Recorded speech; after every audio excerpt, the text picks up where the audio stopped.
kelompok 8. Jadi di sini kami akan menjelaskan tentang suatu keragaman yang ada di Indonesia, tepatnya di DKI Jakarta, yaitu suku Betawi.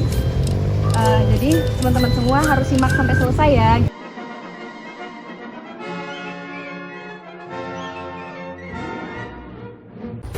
Nah teman-teman, jadi kali ini kita akan ngobrol seru tentang keberagaman yang ada di DKI Jakarta. Bersama aku Nisa, nanti aku akan bertanya-tanya kepada teman-teman sekelompokku tentang keberagaman yang ada di DKI Jakarta, tepatnya suku Betawi. Jadi kali ini kita akan bertanya untuk pembicara pertama, yaitu Mas Fikri. Kita akan bertanya.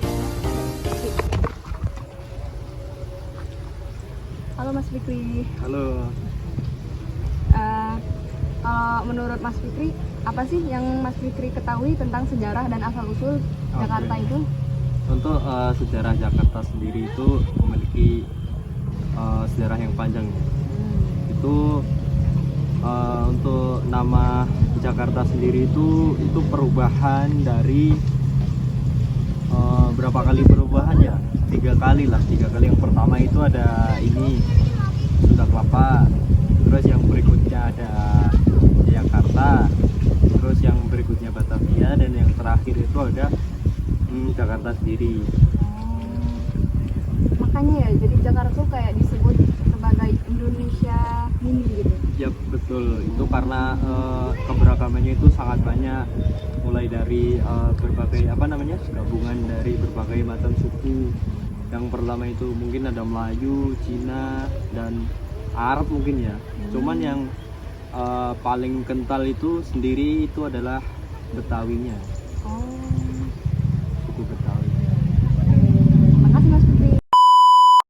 Baik, selanjutnya saya akan menanyakan tentang kulineran atau makanan khas suku Betawi kepada Mas Fikri.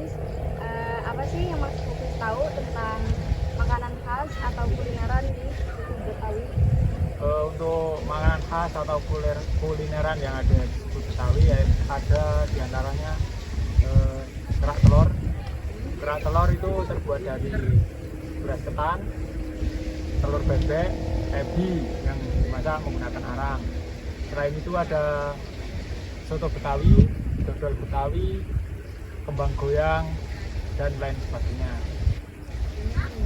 Untuk menurut saya sih, makanan yang paling enak itu ada kerak telur sama soto Betawi.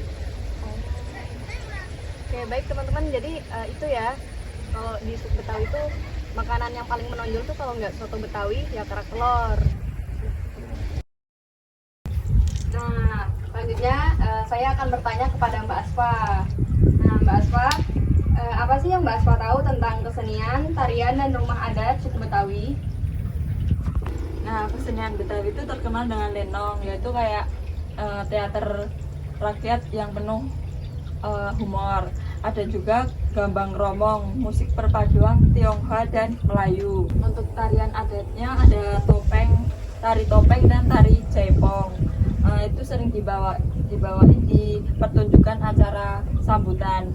Untuk rumah adat Betawi ada rumah adat kebaya, atapnya mirip lipatan kebaya dengan banyak jendela luas di halamannya.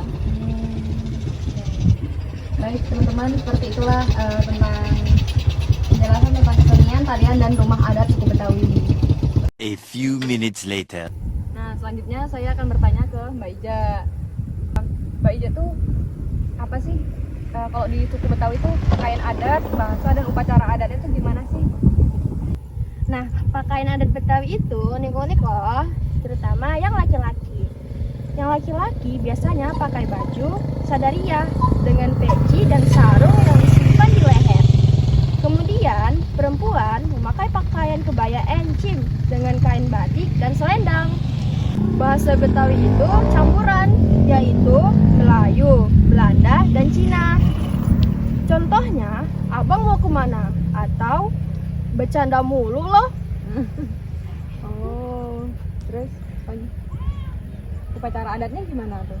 Upacara adatnya juga nggak kalah menarik dari pakaian adatnya. Ada palang pintu yang biasa ada di pernikahan. Isinya adu pantun dan silat. Itu sangat lucu dan seru loh.